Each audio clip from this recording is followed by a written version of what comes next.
Get out. You don't belong here anymore, Marcus shouted, throwing another box of my things onto the lawn. I stood still, watching my childhood photos scatter across the grass, trying not to cry. My name is Olivia. At 29, my own brother was kicking me out of the house where we grew up. Our grandma, Elena, had raised us here after our parents died in a car accident. This was the house where she taught me to bake apple pie, where she helped me walk again after my own accident. Marcus, please, I said, my hands shaking. Grandma left this house to both of us. You can't just. Can't what? He smirked, tossing more of my stuff. I deserve this house. I have a future. You just paint and teach kids. What a waste. I watched as he went back inside, probably to find more things to throw out. The morning sun cast shadows over the lawn, making his mess even clearer. Books, art supplies, old photo albums, all scattered like fallen leaves. Just 3 weeks ago, we stood in the same yard for Grandma's funeral. Marcus had acted like he cared, telling everyone he would honor her memory. But now, he was trying to take everything for himself. He came back holding a small wooden box. My heart sank. Recognize this, he mocked. Your precious art supplies. Guess you can buy new ones with your little teacher salary. That box held the watercolor set Grandma gave me on my 16th birthday, the same day I walked again after months of therapy. Those were Grandma's, I whispered, something shifting inside me. Well, now they're mine, he said, tucking it under his arm. Like everything else. I could have argued, could have yelled, but Grandma had taught me patience. I took a deep breath. You know what, Marcus? Keep them, I said, surprising even myself. What? He looked confused, expecting a fight. Keep everything. You need it more than I do. I started picking up what I could and loading my car. But remember what Grandma always said, the truth always comes out, like cream rising to the top. His smirk faded. Don't quote her to me. You think you were special. You were just her charity case after the accident. The words hurt, but I didn't let him see it. Instead, I thought about my last conversation with Grandma, about what she showed me, something Marcus didn't know about. By the afternoon, I had packed what I could. As I walked through the garden one last time, touching the roses Grandma loved, I saw Marcus watching me from the window. He thought he had won. He had no idea. Goodbye, Marcus, I called out. I hope the house brings you everything you deserve. He didn't answer, just shut the curtains. A few blocks away, I pulled over and took out my phone. Mr. Bennett, it's Olivia. Yes, I think it's time to look at those papers Grandma left with you. No, Marcus doesn't know. She said we'd know when the right time was. I think that time is now. As I hung up, I smiled. Marcus thought he had taken everything. But Grandma had seen this coming. And in 3 months, when the real will was read, he would learn the truth. Patience, after all, was the best revenge. The next 3 months passed like a slow-moving river, each day bringing me closer to the moment Grandma Elena had prepared for. I found a cozy studio apartment across town, threw myself into teaching art at the community center, and waited. Through the grapevine, I heard about Marcus's renovations to our family home. He'd torn out Grandma's beloved rose garden to install a modern patio, replaced the vintage stained glass windows with standard panes, and painted over the hand-stenciled walls she'd spent years perfecting. Each change felt like a personal attack on her memory. Mrs. Patterson kept me updated, her weekly calls filled with barely contained outrage. You won't believe what your brother did now, she'd say, detailing Marcus's latest attempts to erase Grandma Elena's touch from the house. He's even talking about selling her antique furniture to buy modern pieces. I listened patiently, knowing that each change Marcus made was another nail in his own coffin. What he didn't know was that Grandma Elena had documented everything in that house, from the original blueprints to the historical significance of each architectural detail. One morning, exactly 2 months after Marcus had thrown me out, I received an unexpected visit at the community center. Miss Winters, one of my young art students, tugged at my sleeve. There's a man here to see you. He says he's your brother. I found Marcus waiting in the hallway, looking uncomfortable among the children's artwork displayed on the walls. His usual confident demeanor seemed slightly frayed around the edges. What are you doing here? I asked, keeping my voice neutral. He shifted, glancing around before speaking. I need Grandma's recipe box. The one with her apple pie recipe. Some historical society is doing a feature on the house, and they want to include traditional family recipes. I almost laughed at the irony. The recipe box you threw out with my things? I didn't. He paused, realization dawning. It was in your stuff, along with many other things you didn't bother to check before tossing onto the lawn. I turned back to my classroom. Good luck with your interview. Olivia, wait, he called after me. Maybe we can work something out. I mean, you're still family, right? I stopped but didn't turn around. Now I'm family? What happened to being a charity case? His silence spoke volumes. I continued walking, leaving him standing there among the finger paintings and crayon drawings.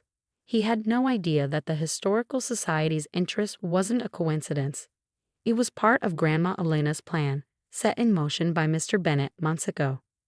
2 weeks later, I received another call from Mrs. Patterson. Your brother had some visitors today, she said, barely containing her glee. Official-looking people with clipboards. They spent hours taking pictures and making notes. Marcus didn't look too happy when they left. I knew exactly who they were. The Historical Preservation Society had finally begun their assessment of the house. Another piece of Grandma Elena's puzzle falling into place. The following days brought a flurry of activity. Marcus started receiving letters about the house's historical status, about violations of preservation codes, about the necessity of restoring certain features he'd removed. Each morning seemed to bring a new official to his door. He tried calling me several times, but I let the calls go to voicemail. His messages grew increasingly desperate. Olivia, these people are saying I needed permits to make changes. They're talking about fines. Did you know anything about this? I deleted each message without responding. Grandma Elena had always said timing was everything, and now wasn't the time to reveal my hand. A week before the real will reading, I visited Mr. Bennet's office to review the documents one final time. As we sat in his wood-paneled office, he spread out the papers Grandma Elena had left in his care. Your grandmother was a remarkable woman, he said, adjusting his glasses. She knew exactly how this would play out. The Historical Society registration, the preservation requirements, even Marcus's likely reactions, she predicted it all. I nodded, remembering that last afternoon in Grandma's study. She'd shown me the true will, explained her plans, and made me promise to wait for the right moment. Marcus needs to learn a lesson, she'd said, her eyes sharp despite her illness. About family, about heritage, about what really matters. Are all the pieces in place? I asked Mr. Bennet. He smiled, patting the folder in front of him. Everything's ready. The Historical Society's report is complete. The preservation orders are filed, and the property's heritage status is officially registered. Your brother's recent changes have only strengthened our position. As I left his office, I felt a mix of emotions.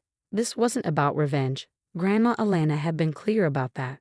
This was about justice, about preserving what mattered, and about teaching Marcus the lesson he'd needed to learn since we were children. That evening, as I sorted through the few photographs I'd managed to save, I found one of all of us in the garden. Grandma Elena, Marcus, and me, taken just after my recovery. We were all smiling, surrounded by her roses, the stained glass windows catching the sunset behind us. Soon, Marcus would understand exactly what he'd thrown away, and more importantly, what Grandma Elena had tried to protect. The real will reading was scheduled for tomorrow morning. In less than 24 hours, Marcus would learn that sometimes what you think you deserve isn't what you get, and what you cast aside might be worth more than you ever imagined. The morning of the will reading dawned bright and clear.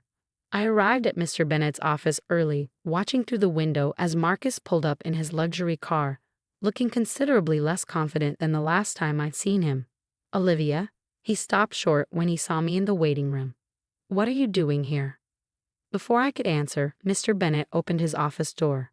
Please come in, both of you. We have some important matters to discuss. Marcus sat as far from me as possible, his jaw tense. I don't understand. We already had the will reading 3 months ago. That was the preliminary will, Mr. Bennet explained, pulling out a thick folder. Your grandmother left explicit instructions about when the full will should be revealed. I watched as Mr. Bennet laid out the documents one by one, the house's historical registration papers, the preservation orders, and finally, Grandma Elena's true will.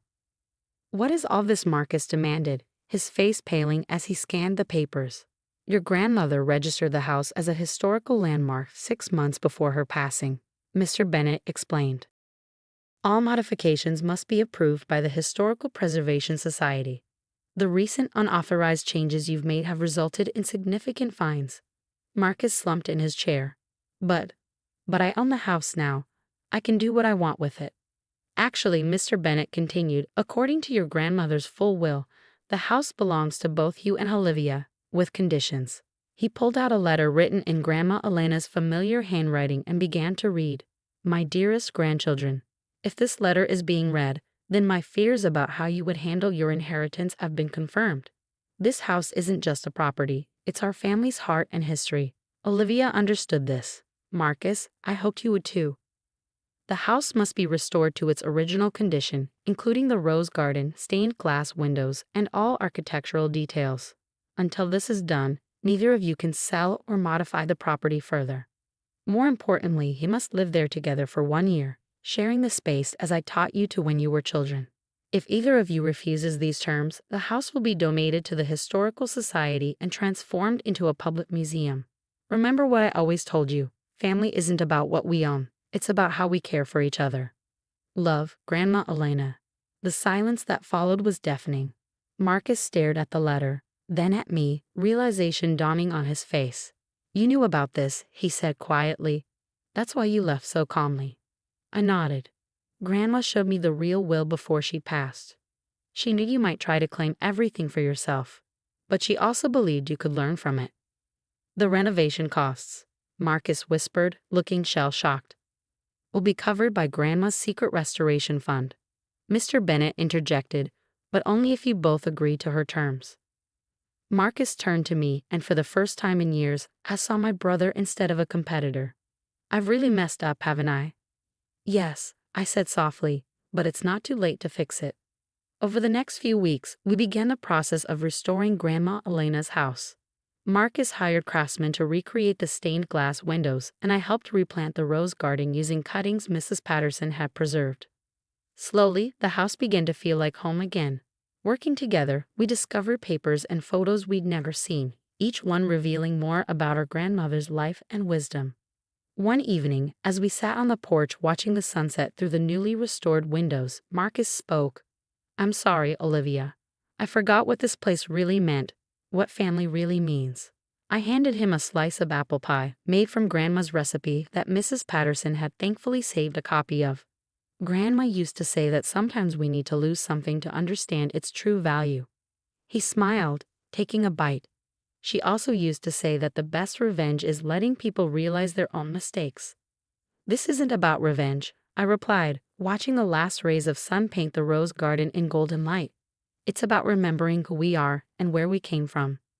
As we sat there, sharing pie and memories, I could almost feel Grandma Elena's presence in the gentle evening breeze. She'd known all along that the house wasn't just a building.